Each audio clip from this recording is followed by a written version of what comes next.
ஐப்பசி மாதத்தில் சிவபெருமானுக்கு அன்னாபிஷேகம் பண்ணுவது ஏன் தெரியுமா? இதோ உங்களுக்காக ஒரு சிறு புராண கதை. உலகை படைக்கும் கடவுளான பிரம்மதேவருக்கு முன்பு சிவபெருமானைப் போலவே 5 தலைகள் இருந்தன. இதனால் நாமும் சிவனுக்கு நிகரானவரே என்ற ஒரு சிறு அகந்தை பிரம்மனின் மனதில் எழுந்தது.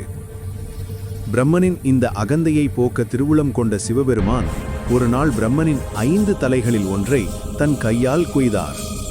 அந்த துண்டிக்கப்பட்ட தலை ஒரு கபாலமாக, அதாவது பிச்சை பாத்திரமாக மாறி சிவபெருமானின் கையிலேயே ஒட்டிக்கொண்டது. இந்த கபாலம் அன்னத்தால், அதாவது சாதத்தால் எப்போது நிறைகிறதோ அப்போதுதான் தன் கையிலிருந்து நீங்கி சிவபெருமானின் பிரம்மஹத்தி தோஷம் நீங்கும் என்றொரு சாபம் ஏற்பட்டது.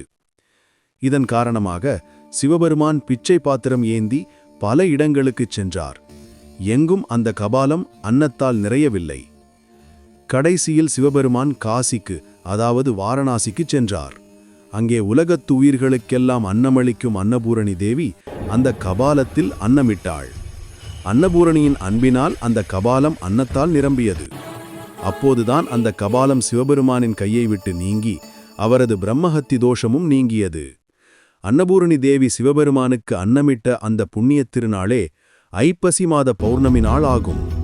அன்றிலிருந்து உலக உயிர்கள் பசியின்றி வாழ வேண்டும், உணவு பஞ்சம் நீங்க வேண்டும் என்பதற்காக ஐப்பசி மாத பௌர்ணமி நாளில் சிவாலயங்களில் சிவபெருமானின் லிங்கத் திருமேனிக்கு சமைத்த சாதத்தினால் முழுவதுமாக மூடி அபிஷேகம் செய்து காய்கனிகளால் அலங்கரித்து அன்னாபிஷேகம் செய்யும் வழக்கம் ஏற்பட்டது.